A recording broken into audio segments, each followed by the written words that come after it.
So I just wanted to say that I think that, well, it's pretty apparent that a lot of the time in Desi culture, you're supposed to do what your parents want you to do. And I remember this one guy told me that when he was a kid, he was in the hospital because he had meningitis, and his mom was there with him like the whole time. And he was telling me about how his mom would remind him of that. And it's like, I guarantee you, she uses that story all the time to guilt trip him. And it's just like, you don't owe your parents for doing things that parents are supposed to do. Your parents are supposed to be in the hospital with you if you're a sick child. Your parents are supposed to pay for you to get an education. They're supposed to give you shelter, food.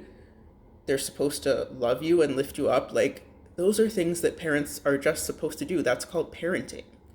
And so they shouldn't use that to guilt trip you into doing things that you don't want to do and making decisions that you don't want to make. And it's your life.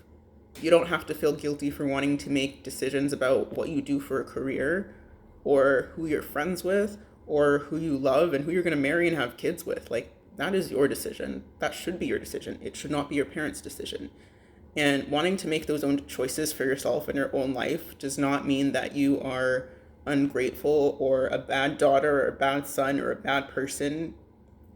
And it's a pattern that I've seen the more that I've researched this.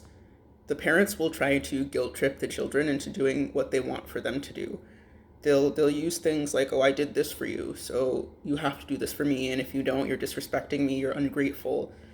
And that is so abusive and it's so damaging, and I don't know why a parent would do that to their own child. Like, why would you do that to your own child? You're supposed to love them and you're supposed to want for them to be happy and healthy. And even if they're doing things that you don't understand or you don't really like, as long as they're not hurting anybody else and nobody's hurting them, it should be fine. I mean, they grow up in a different place from you and they grow up in a different time from you. And you have to be able to let go. Um, People are just so afraid of things that they don't understand. And some people are just not willing to open their minds or to see things differently from how they saw it growing up. And I don't know, I feel it's very frustrating.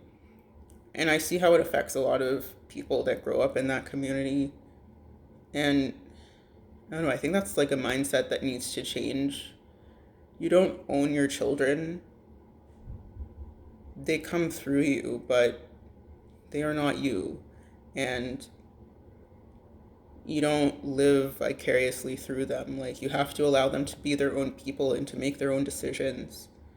And I think the only thing that you should want as a parent for your kid is for them to be happy and healthy and to be with somebody that loves them and respects them and is a good person and treats them well, and to have the career they want that makes them happy and that allows them to support themselves. Like, I think those are the only things that truly matter. And I feel like the kids should not feel like they have to do these things. Like, you can make your own decisions in your own life, and that doesn't make you a bad person. That does not make you selfish. Like, you are your own person with your own thoughts and needs and dreams and goals and aspirations and feelings, and that is valid. And people should not make you feel bad for that.